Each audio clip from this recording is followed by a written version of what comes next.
नमस्कार public noir पर्दे आपनादेर प्रत्येकके स्वागत जानाई। এই মুহূর্তের সবথেকে বড় খবরটির দিকে নজর রাখবো। এই মুহূর্তের সবথেকে বড় খবর, মথা বিজেপি সম্পর্কে ফাটল। সরকার থেকে সমর্থন তুলে নিতে পারে তিপ্রা মথা। রাজনৈতিক মহলে চলছে গুঞ্জন।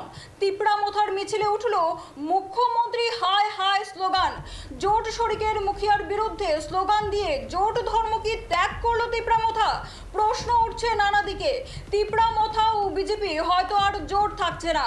আবারও আপনাদের জানিয়ে রাখছি, এই মুহূর্তে সবথেকে বড় খবর, মথা বিজেপি সম্পর্কে ফাটল। সরকার থেকে সমর্থন তুলে নিতে পারে তিপ্রা মথা। রাজনৈতিক মহলে চলছে গুঞ্জন।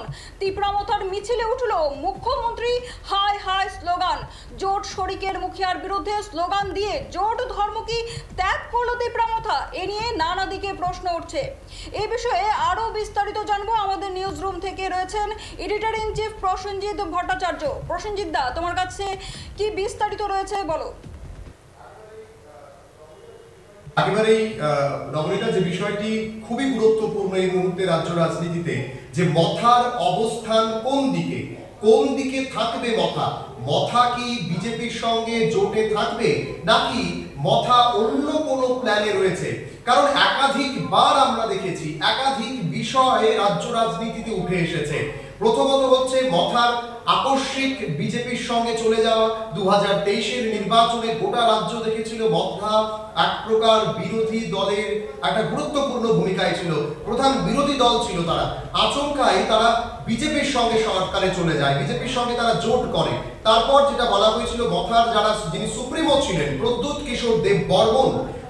কিশোর দেববর্মন কিন্তু একেবারে প্রকাশ্যেই বলেছিলেন যে যদি তাদের দাবি না মানা হয় তারা কিন্তু বৃহত্তর আন্দোলন করবে। এবং সেই মোতাবেক আমরা দেখলাম উনি আন্দোলন করছিলেন। হঠাৎ ওনার কাছে ফোন এলো, উনি দিল্লি গেলেন। কয়েক সেকেন্ডের ফোনে উনি দিল্লি ছুটে গেলেন। তারপর ওনাদের মধ্যে কি সমঝোতা হলো, ওনাদের তিপ্রা মথা একেবারে সরাসরি বিজেপি সরকারের সঙ্গে, বিজেপি আইপিএফটি জোট সরকারের সঙ্গে মিশে গেল। তারপর সেটা বিজেপি আইপিএফটি তিপ্রা মথা জোট সরকার হলো। এইখান থেকে প্রশ্ন উঠছিল যে বিজেপি আইপিএফটি এবং তিপ্রা মথার জোট সরকার আদতে কতদিন চলবে? কারণ একাধিকবার আমরা দেখেছি মথার যিনি প্রধান প্রদ্যুৎ কিশোর দেববর্মন সামাজিক মাধ্যমে হোক বা ওনার রাজনৈতিক ভাষণে সব জায়গাতেই কিন্তু এক প্রকার সরকার বিরোধী কথাবার্তায় তিনি বলতেন। উনি যে কোথাও না কোথাও বিজেপির সঙ্গে সরকারে রয়েছেন, বিজেপির সঙ্গে ক্ষমতায় ভোগ করছেন, ওনার দলের দুজন বিধায়ক মন্ত্রিত্ব ভোগ করছেন, সেটা কিন্তু উনি কোথাও না কোথাও ভুলে যাচ্ছিলেন। তিনি বারবার বলছিলেন যে ওনার এবং ওনার দলের জনজাতি যারা অংশের মানুষ রয়েছেন তাদের প্রতি দায়বদ্ধতা রয়েছে। কিন্তু প্রশ্ন হচ্ছে, এই দায়বদ্ধতা কি তাহলে মাত্র কিছু সময়, বা এই দায়বদ্ধতাটা কি কোথাও মাত্র কিছু সময়ের জন্য ছিল, বা এই দায়বদ্ধতাটা কি শুধুমাত্র মন্ত্রিত্ব উপভোগ করার ক্ষেত্রে শুধু এই বিষয়গুলো? তা কিন্তু নয় একেবারেই। আপনাদের জানিয়ে রাখছি, যখন মন্ত্রিত্ব তারা নিয়েছেন তখনও কিন্তু যে অবস্থা ছিল, এখনো কিন্তু এই তিপ্রা ল্যান্ড বা গ্রেটার তিপ্রা ল্যান্ড, যেটা সোকল গ্রেটার তিপ্রা ল্যান্ড তারা বলছেন, আদতে তার কোনো ম্যাপ নেই, তার কোনো সীমানা নেই যে কি চাইছেন তারা। এবার প্রশ্ন হচ্ছে, তারা কি আর্থিক উন্নয়ন চাইছেন? তারা কি জনজাতিদের বসবাসের উন্নয়ন চাইছেন? পাহাড়ি যে বা পাহাড় যে এলাকাগুলো রয়েছে সেই এলাকাগুলোতে বিদ্যুতের সংযোগ চাইছেন আরো ভালো, জলের ব্যবস্থাপনা চাইছেন, খাবার ভালো চাইছেন, এইগুলো চাইছেন, নাকি ডাইরেক্ট ফান্ডিং চাইছেন, নাকি আঞ্চলিকভাবে অর্থাৎ ভৌগোলিকভাবে একটা অন্য ল্যান্ড তারা দাবি করছেন? এটা কিন্তু স্পষ্ট নয়। যে চুক্তি স্বাক্ষর হয়েছিল, ত্রিপাক্ষিক চুক্তি, ভারত সরকার, ত্রিপুরা সরকার এবং তিপ্রা মথার মধ্যে, সেই চুক্তিতে কিন্তু ইকোনমিক ডেভেলপমেন্ট, ল্যান্ড ডেভেলপমেন্ট ইত্যাদি বিষয় ছিল, কিন্তু সেখানে কিন্তু ল্যান্ড এক্সপানশন বা ডিফারেন্ট ল্যান্ড অর্থাৎ অন্য আলাদা একটা জায়গা বা রাজ্য তাদের জন্য করে দেওয়া, সেটা কিন্তু উল্লেখ ছিল না। এবং সেই চুক্তিতে একেবারে খুব স্পষ্ট ভাষায় উল্লেখ ছিল যে তিপ্রা মথা কোনো আন্দোলনে যেতে পারবে না এই দাবিকে নিয়ে। কিন্তু দেখা গেছে তিপ্রা মথা কিন্তু আন্দোলনও করেছে। আর এবার সবচাইতে গুরুত্বপূর্ণ বিষয়, যেটা তুমিও বলছিলে নবনীতা, যে মুখ্যমন্ত্রীর বিরুদ্ধে হায় হায় স্লোগান। এটা কিন্তু প্রথম নয় যে মুখ্যমন্ত্রীর বিরুদ্ধে হায় হায় স্লোগান বা মুখ্যমন্ত্রীর বিরুদ্ধে কথা বলছে তিপ্রা মথা। এর আগে 2 থেকে 3 বার কিন্তু বিজেপি সরকারের বিরুদ্ধে মুখ খুলে নিয়েছেন। তারা বলছেন রাজ্যের একাধিক জায়গায় কাজ হচ্ছে না, তারা বলছেন যে বিজেপি সরকার কাজ করাতে পারছে না। এই কথাগুলো কিন্তু তীব্রতা বলছেন, আমরা বলছি না। বিধানসভার বাইরেও এবং যখন আমরা দেখছিলাম বিধানসভা অধিবেশন চলছিল, প্রদ্যুৎ কিশোর দেববর্মন স্ক্রিপ্ট নিয়ে মন্ত্রীরা যেন যেতে না পারেন, বিধায়করা যেন অধিবেশনে যেতে না পারেন, রাস্তাও কিন্তু ব্লক করে দেওয়া হয়েছিল তাদের যে স্টুডেন্ট উইংস রয়েছে।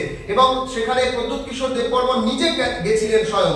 ওনাদের সঙ্গে কথা বলে কতটা বিচারিতা ছিল প্রদ্যুৎ কিশোর দেববর্মনের, ছাত্রদের আন্দোলনকে সমর্থন করলেন, আবার নিজেই চলে গেলেন বিধানসভায়। এটা কিন্তু একটা বড় বিচারিতা ছিল, এটাও কিন্তু গোটা রাজ্যবাসী দেখেছে। আদতে তীব্রামাথার এখনো পর্যন্ত তাদের অস্তিত্বের লড়াই চলছে। আমি তোমাকে এবং আমাদের দর্শকদের জানাতে চাইবো, সামনেই রয়েছে এডিসি নির্বাচন। আর এডিসি নির্বাচনে কিন্তু সবচাইতে গুরুত্বপূর্ণ ভূমিকা হবে এই ইস্যুগুলো, সবচাইতে গুরুত্বপূর্ণ জায়গায় স্থান পাবে এই ইস্যুগুলো। আর এই দিকে কিন্তু গোটা রাজ্য এখন তাকিয়ে আছে যে তীব্রামাথার কি স্ট্যান্ড পয়েন্ট হবে, তীব্রামাথা কোন স্ট্যান্ড পয়েন্টে এগোবে। আমি আরেকটা জিনিস এখানে দেখাতে চাইবো, আমি বলবো পিসিআর কে যদি এটা দেখানো সম্ভব হয় যে কিভাবে তীব্রামাথার একটা মিছিল, তারা একটা মিছিল করছে না, সেই মিছিলেই তারা তাদের জোট শরিকের অর্থাৎ বিজেপি দলের যিনি প্রধান, বিশেষ করে বিজেপির যিনি মুখ্যমন্ত্রী, জোটের যিনি মুখ্যমন্ত্রী, গোটা জোটের বিজেপি তীব্রামাথা আইপিএফটি জোটের যিনি মুখিয়া, যিনি মুখ্যমন্ত্রী রাজ্য, ওনার বিরুদ্ধেই ওনারা হাই হাই স্লোগান দিচ্ছেন। অর্থাৎ কতটা ওনাদের মধ্যে এখন একটা অস্তিত্বের লড়াই চলছে, বাঁচার লড়াই চলছে, তা কিন্তু তাদের এই কর্মকাণ্ডেই প্রকাশ পাচ্ছে। প্রথমত তারা সরকারে গেলেন, এখন তারা আবার সরকারের বিরুদ্ধে কথা বলছেন, আবার তাদের দুজন বিধায়ক মন্ত্রিত্ব উপভোগ করছেন। এমনটা কিন্তু নয় নবনীতা যে তারা মন্ত্রিত্ব থেকে ইস্তফা দিয়েছেন, অর্থাৎ অনিমেষ দেববর্মা এবং বৃষকেতু দেববর্মা তারা মন্ত্রিত্ব থেকে ইস্তফা দিয়েছেন, এমনটাও কিন্তু নয়। অর্থাৎ এটা বড় প্রশ্ন, মন্ত্রিত্ব ভোগ করবেন, আবার তারা সেই দিক থেকে দাঁড়িয়ে একাধিক বিরুদ্ধাচরণ তারা করবেন বিজেপি বা আইপিএফটি জোট সরকারের বিরুদ্ধে। আমি একবার বলবো সেটা সরানোর জন্য কিভাবে তীব্রামাথা নিজেদের মিছিল থেকে মুখ্যমন্ত্রী হাই হাই বলছিলেন, এটা একটা তার বড় প্রমাণ, যে এটা আগে একবার দর্শকদেরকে শোনানোর জন্য আমি বলবো।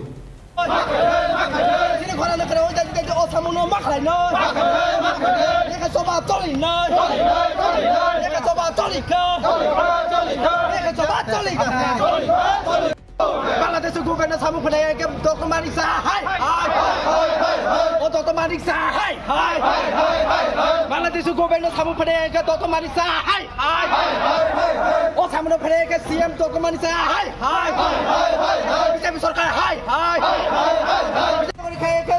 BJP sarkar hai BJP sarkar hai তাই যে চিনি খরা নেখরা ওই doktor manik sa কার্যকরী মাখলাই নয় চিনি খরা নেখরা ওই Osamuno maklay no, eka soba toli no, eka soba toli ka, eka soba toli ka. Bangladesh government samu phane ke doktor manik sa hai, o doktor manik sa hai. Bangladesh government samu phane ke doktor manik sa hai, o samu phane ke CM doktor manik sa hai, BJP sarkar hai. BJP sarkar hai BJP sarkar hai তাই যে চিনি খরা নেখরা ওই doktor manik sa কার্যকরী মাখলাই নয় চিনি খরা নেখরা ওই তাই যে osamuno maklay নয় eka soba toli নয় eka soba toli ka.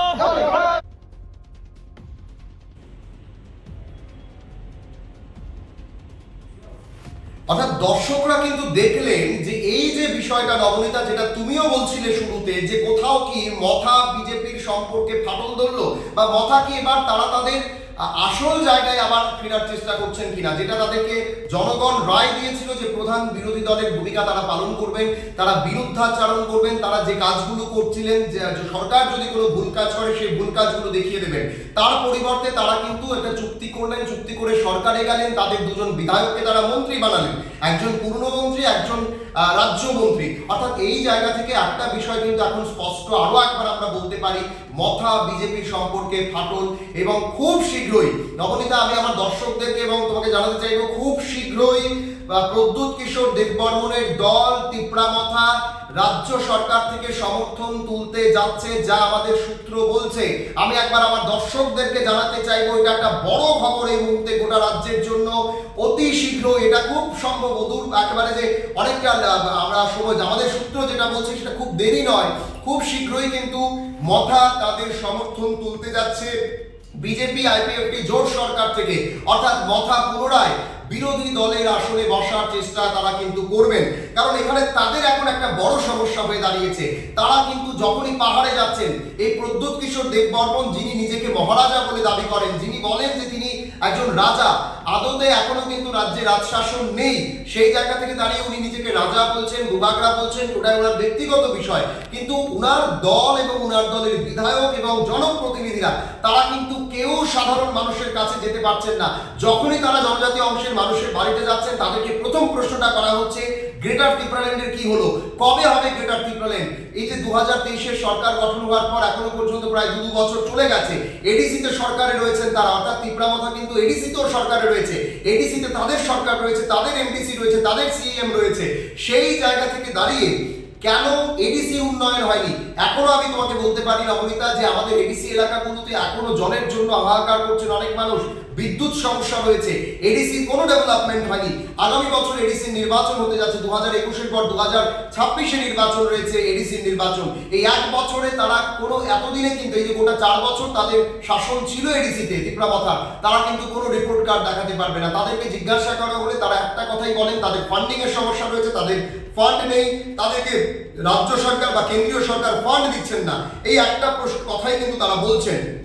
কিন্তু মূল যে দাবি ছিল গ্রেটার ত্রিপুরাল্যান্ড, অর্থাৎ এডিসিতে ক্ষমতায় আসা হোক বা রাজ্যের প্রধান বিরোধী দল হওয়ার ক্ষেত্রে তাদের যে প্রোপাগান্ডা বা তাদের যে স্লোগান ছিল গ্রেটার ত্রিপুরাল্যান্ড, এই গ্রেটার ত্রিপুরাল্যান্ডের কোনো কিছুই কিন্তু তারা করতে সক্ষম হয়নি। আর এটাই কিন্তু তাদের এখন গলায় কাঁটা হয়ে দাঁড়িয়েছে এবং তারা কিন্তু সাধারণ মানুষের কাছে যেতে পারছেন না। তারা যখনই জনজাতি অংশের মানুষের কাছে যাচ্ছেন, তারা যখনই পাহাড়ে যাচ্ছেন, তারা যখনই সাধারণ মানুষের সঙ্গে কথা বলছেন, তাদেরকে কিন্তু এই প্রশ্নটা করা হচ্ছে যে কেন আপনারা এই কাজগুলো করতে পারলেন না, কেন জনজাতিদের উন্নয়ন হলো না, কেন জনজাতিরা মান উন্নয়নের পথে হাঁটতে পারলো না। এই প্রশ্নগুলো কিন্তু প্রদ্যুৎ কিশোর দেববর্মন, যিনি একেবারে টপ মোস্ট লিডার ত্রিপুরা মথার, উনার থেকে শুরু করে একেবারে গ্রাউন্ড লেভেলের যারা ত্রিপুরা মথার কর্মী রয়েছেন, প্রত্যেককেই কিন্তু এখন এই প্রশ্নটা করছেন পাহাড়ের যারা সাধারণ জনজাতি অংশের মানুষ রয়েছে। এখন এটা হচ্ছে বড় প্রশ্ন যে কবে নাগাদ তারা সমর্থন তুলতে পারেন সরকার থেকে।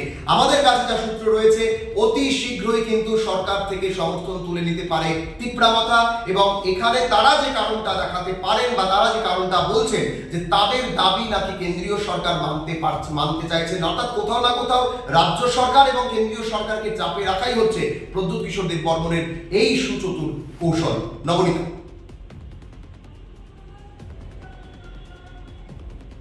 বিরতির পর ততক্ষণ পর্যন্ত সঙ্গে থাকুন।